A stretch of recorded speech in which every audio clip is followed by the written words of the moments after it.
What if the boat that truly has everything is not 50 feet long? What if it is not even 45?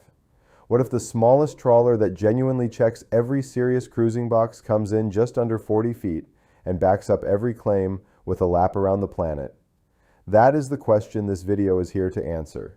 And the boat at the center of it is the Nordhavn 40. Now, before we get into the hull and the hardware, let's agree on what everything actually means. We are not talking about the most luxurious finish. We are not talking about the fastest ride or the biggest salon.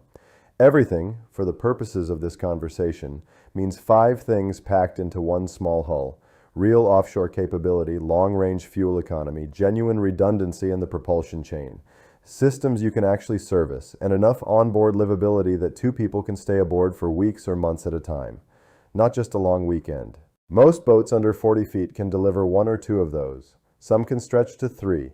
The Nordhavn 40 delivers all 5, and it does it with receipts. Let's start underneath, where it matters most. The Nordhavn 40 rides on a full displacement hull. That means it is shaped to push through the water efficiently at moderate speeds rather than trying to climb up on top of it. She is 39 feet 9 inches long, with a beam of 14.5 feet and a draft of about 5 feet 2 inches. Her displacement is roughly 50,000 pounds, heavy for her length, and that is deliberate.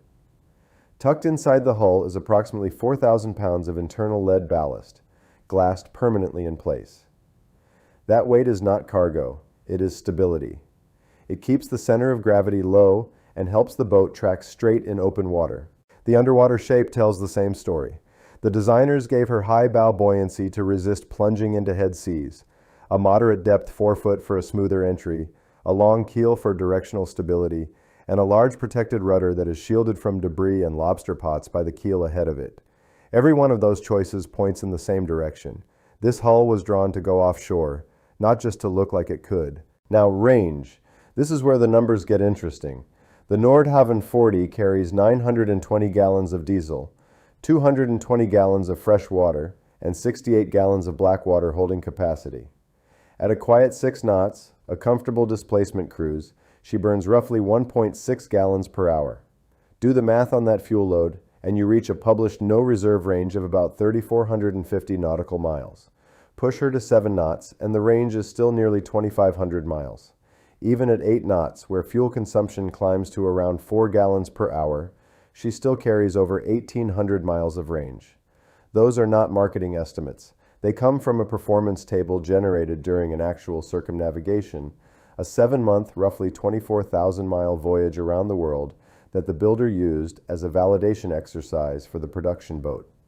The company reports it was completed without a single major mechanical failure. That is not a brochure claim. That is a sea trial with an ocean for a test track. Redundancy is the next piece, and in a boat this size it is rare. The Nordhavn 40 was designed around a wing engine, a small secondary power plant with its own shaft and its own fuel supply. If the main engine goes down mid-passage, the wing engine can push the boat at roughly 4 knots or better. That is not fast, but it is not drifting either. It means you can still make port under your own power. In the sub-40-foot world, most builders do not even offer that option. On the Nordhavn 40, it is treated as a core part of the passagemaker concept. Many boats in the fleet also carry a generator, which keeps the electrical systems alive independent of the main engine. Between the wing engine and the generator, you have a boat that does not put all of its eggs in one basket. Speaking of systems, the engine room on this boat gets a lot of attention from owners, and for good reason. The Nordhavn 40 was laid out so that the main engine, the wing engine, the generator, the fuel system, and the electrical panels are all accessible for inspection and service.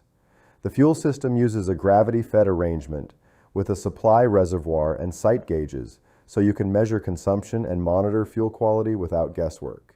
That kind of design thinking matters far more at mile 2,000 than it does at the fuel dock. Now let's talk about living aboard. The Nordhavn 40 is not a wide-open loft. It is a compact, purpose-built cruiser. But what it provides is genuine. The typical layout includes 2 staterooms, a forward owner's cabin with a queen berth and a midship guest cabin, plus a watch berth in the pilot house, which is exactly what it sounds like. A place for the off-watch crew member to sleep close to the helm during a passage. The galley comes equipped for real cooking, with a 3-burner gimbaled propane stove and oven, a refrigerator and freezer, a microwave, and solid counter space. Many boats in the fleet include reverse cycle air conditioning or diesel heat, and stabilization systems, either active fins or other approaches, that dramatically reduce rolling underway and at anchor. On deck, the anchoring setup is serious. A Maxwell windlass and a heavy bow roller sized for offshore ground tackle. And for the dinghy, most owners carry a tender on the boat deck and launch it using the onboard mast and boom, a simple mechanical solution that works without a hydraulic crane. The later version of this boat, called the N42, kept the same hull, the same scantlings, and the same systems philosophy, but refined the details. Larger windows improved visibility from the pilot house and saloon. Interior finishes were upgraded. The hull-to-deck joint was redesigned. If you are shopping for one of these today, the 42 is generally the preferred target, though the original boats remain fully capable platforms. Here is where honesty matters. A boat that has everything is also a boat that demands your attention. The electrical system on a Nordhavn 40 requires real load management. Owners on twin 30-amp shore power legs report that running multiple air conditioning units simultaneously takes planning, not just flipping switches. Stabilizer fins add comfort, but they also add hydraulic systems, seals, and maintenance intervals. The fuel system is well designed, but long-range diesel cruising still requires disciplined filter changes, hose inspections, and contamination awareness. None of this is a flaw. It is the price of capability density. You do not get a pocket ocean crosser and then ignore the systems that make it one. So why does the Nordhavn 40 earn the title? Not because it is perfect, not because it is new, the model is no longer in production, and not because it is cheap or glamorous. It earns the title because no other sub-40-foot trawler in the documented record combines this particular set of qualities into one hull. A full displacement offshore design with 4,000 pounds of ballast, over 3,400 miles of proven range, a redundant propulsion system with a wing engine on its own shaft, a service-friendly engine room built around measured fuel management, and a layout that lets 2 people live aboard for months with real cooking, real sleeping, real climate control, and a proper tender.